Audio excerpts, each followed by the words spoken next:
Lord be with you. A reading from the Holy Gospel according to Mark.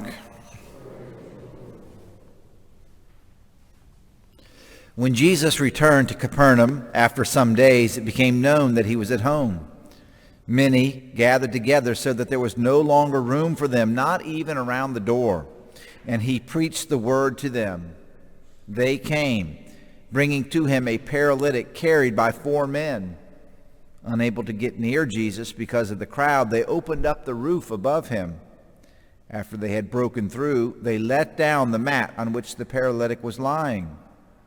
When Jesus saw their faith, he said to him, "Child, your sins are forgiven."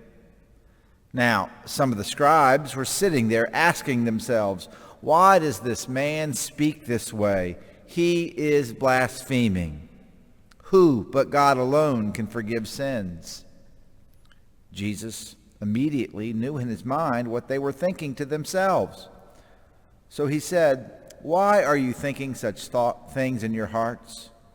Which is easier to say to the paralytic, 'Your sins are forgiven,' or to say, 'Rise, pick up your mat and walk'?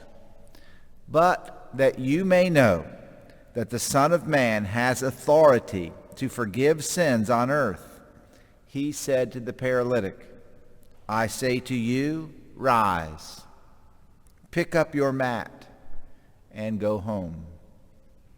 He rose, picked up his mat at once, and went away in sight of everyone. They were all astounded and glorified God, saying, "We have never seen anything like this." The Gospel of the Lord.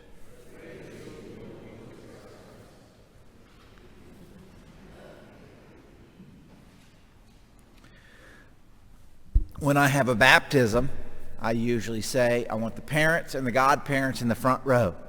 Okay? And so the parents and the godparents will be right here in the front row, and they'll be holding the baby, right? So 4 of them, right? Carrying this baby to Jesus. And what's Jesus going to do? He's going to forgive that baby's sins. As far as we know, the baby didn't ask to be carried to Jesus. And we don't know anything about this man in the story, do we? We don't know. All we know is that his friends carried him there. That's all we know. He's mute, never says a word. This story has these beautiful layers.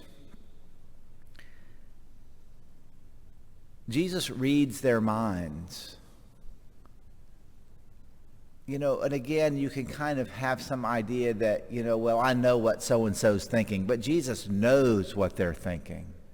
He reads their minds. This is another divine act in the story.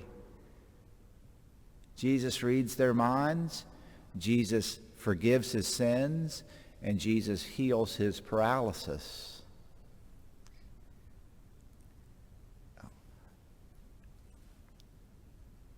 As surely as the baby being held by the godparents and the parents in the front row didn't ask to come to church and have their sins forgiven, right? Neither did that baby ask to be born, right? God calls us into being. God gives us this gift of life. There is this greatness to God's initiative, that we exist, that we are, that he has breathed his life into us. Now, as surely as that baby didn't ask to be born and didn't ask to come here to be baptized, the baby doesn't have any personal sins. It only has the original sin. It only has the sin of being disgraced by human nature, frankly. And then that's a mystery, okay? There's no question about that. But that's real. This is our faith.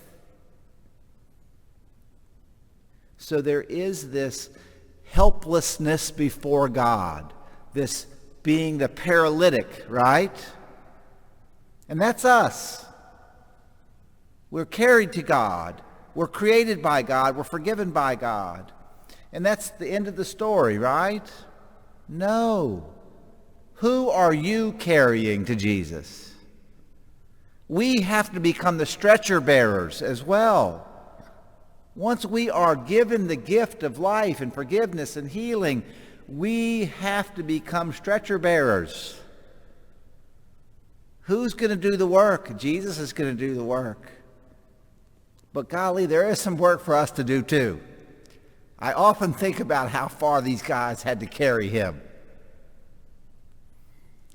And there's not many times in my life that I have carried a litter, they call it, what you carry a person on. But you don't have to carry somebody very far. Let's just say a 200-pound man. Carry him, that's 50 pounds each, and it's awkward. In one arm.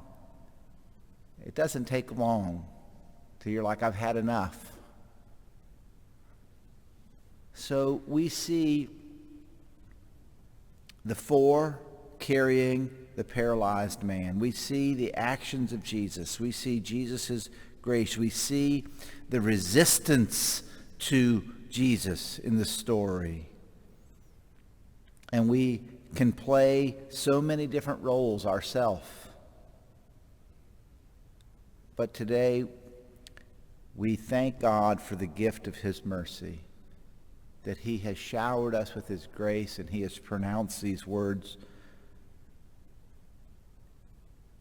"My child, your sins are forgiven." That's what makes me think of the baptism. Child, your sins are forgiven.